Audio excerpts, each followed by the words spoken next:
DTH and TV info YouTube channel में आप सभी का स्वागत है। पहली बार हमारा यूट्यूब चैनल देख रहे हो तो चैनल को सब्सक्राइब जरूर करें और बेल आइकॉन पे क्लिक जरूर करें।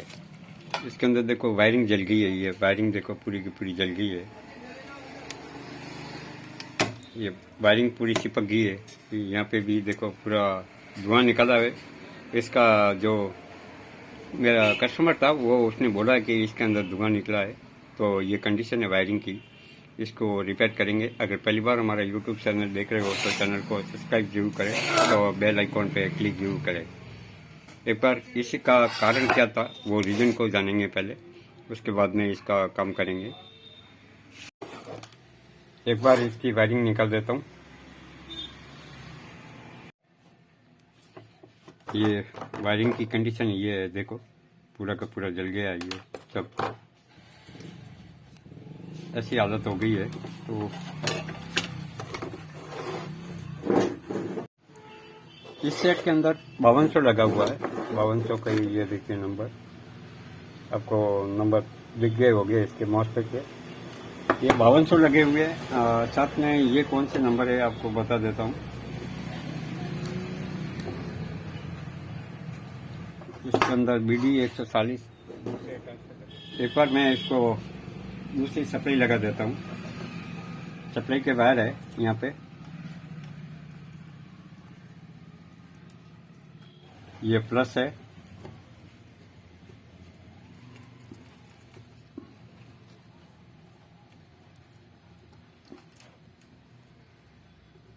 और ये माइनस पॉइंट है।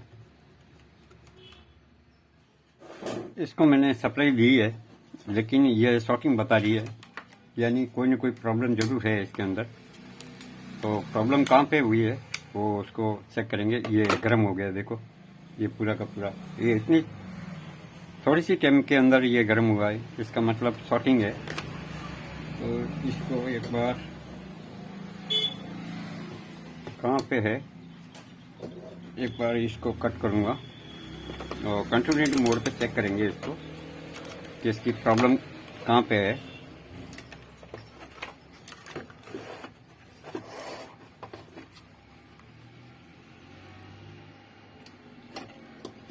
देखना ये बीप चालू है इसके अंदर,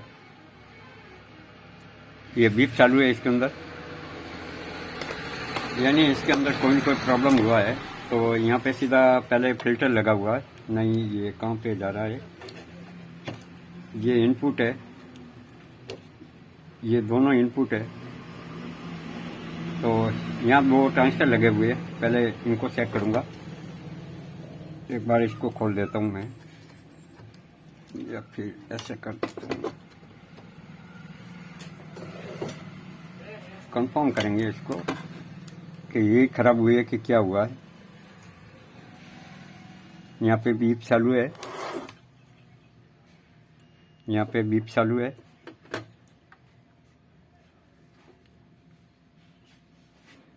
यहाँ पे बीप नहीं है। दोनों एक ही है, यानी ये खराब है। एक सेट आपका खराब है। ये मैं आपको एक बार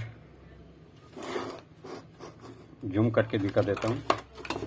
यहाँ पे क्या लगा हुआ है, 44 एन लगा हुआ है, ये शॉर्टिंग है। तो आपको एक बार मीटर पे कंफर्म करवा लेता हूँ। ये दोनों एक ही है, दो लगे हुए हैं मीटर पे, आप ध्यान देना। देखना ये बीप साउंड है, यहाँ पे बीप है, यहाँ पे बीप है, यहाँ पे बीप नहीं।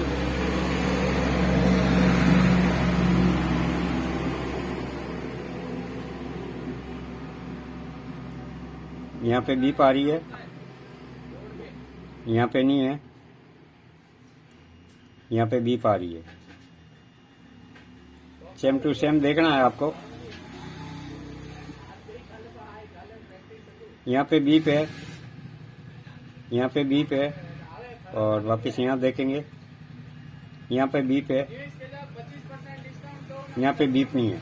ये नहीं, पहले इसको चेक करेंगे। एक बार बाहर निकाल देता हूँ मैं इसको।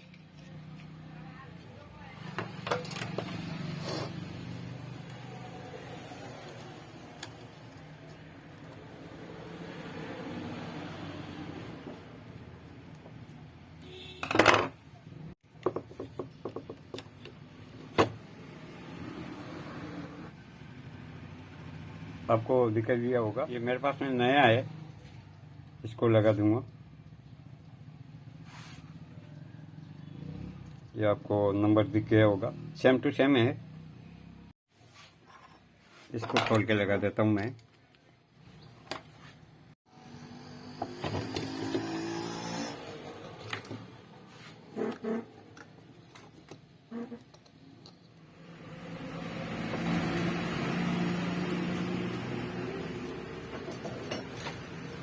एक बार यहाँ से वापस चेक कर लेना है आपको, आपस में कोई पिंटे टच नहीं हुए। वापस सप्लाई लगा देता हूँ। इस सेट के अंदर अभी भी कोई न कोई प्रॉब्लम जरूर है। मैंने सप्लाई देख के देखी है तो आगे सप्लाई आ रही है और ये ट्रांजिस्टर गर्म हो रहा है, इसका मतलब आगे और कोई प्रॉब्लम है। तो प्रॉब्लम हमारे को यहाँ पे है, देखिए। एक बार इसको डाउन कर लेता हूँ। यानी बूस्ट पावर सप्लाई नहीं बन रही है इसके अंदर, इसका मतलब आगे कोई न कोई प्रॉब्लम जरूर है। तो यहाँ पे रेक्टिफायर लगा हुआ है, क्यों जो ये दोनों की सप्लाई इस बूस्ट करेगी तो आउटपुट होगा, आउटपुट के अंदर कोई प्रॉब्लम है इसके अंदर। यहाँ देखिए, ये ट्रांजिस्टर, ये डायोड सही है और ये डायोड खराब है एक, और एक डायोड यहाँ लगा हुआ है, इसको भी देखते, ये भी खराब है। और 4 डायोड लगे हुए उसके अंदर, ये चालू है। यानी 2 डायोड, एक ये दोनों डायोड खराब है। इस डायोड को बाहर निकालेंगे पहले। इसके अंदर 5408 2 डायोड निकाले मैंने, तो ये मैंने 2 नए निकाले हैं, तो इसके अंदर लगा दूंगा। पहले इसको चेक कर लेते हैं कि वास्तव में गया कि ऐसा ही बीप बज रही थी, कि इसको कंफर्म करना जरूरी है। ये बीप चालू है, इसका मतलब ये खराब है। और दूसरा भी चेक कर लेते हैं।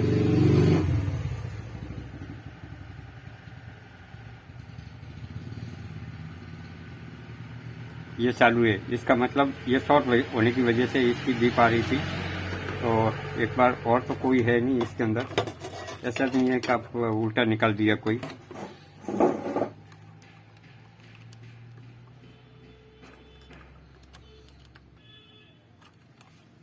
ये एक ही डायोड गया हुआ था, तो यहाँ पे दोनों, ये 5408 है और इसके अंदर भी 5408 ही लगा हुआ था। मैं यहाँ पे चेंज कर लेता हूँ, देता हूँ यहाँ पे।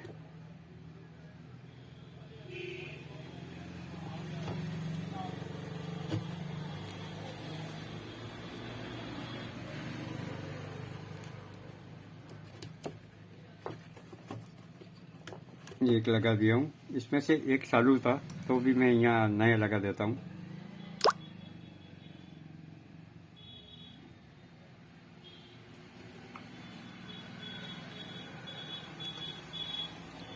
ये लगाने के बाद में चेक करेंगे, तभी अगर बूस्ट वोल्टेज अगर मिल गई तो हमारा काम कंप्लीट है, नहीं तो और आगे से चेक करना पड़ेगा आपको।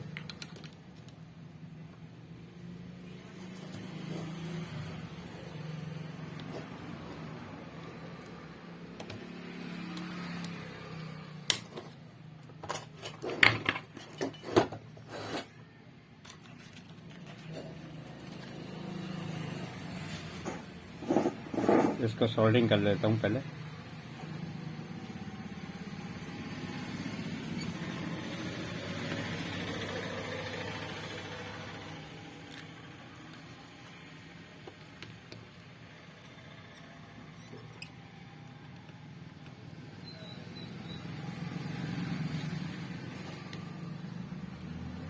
अच्छे से सोल्डिंग करना है, लूज नहीं रहे। हो गया, इसको वापस कट कर लूँगा।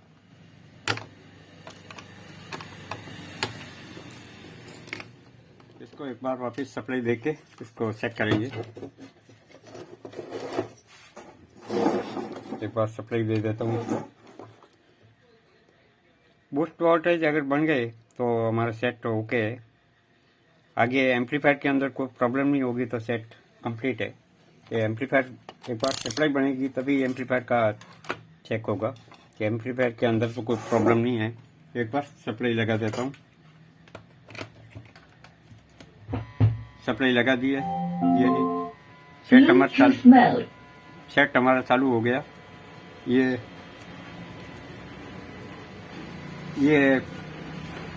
लो डायोड और ये ट्रांजिस्टर खराब हो गए थे, इसी कारण से ये प्रॉब्लम हुई थी। ये सेट हमारा कंप्लीट है। आपको सप्लाई चेक करवा देता हूँ कि बूस्ट वोल्टेज कितनी बनती है।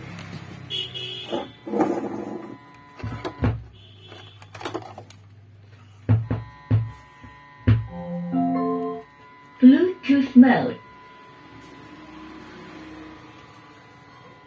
28 वोल्ट 28 का ये दोनों सेट है। रेक्टिफायर के अंदर 28 वोल्ट दिखे थे।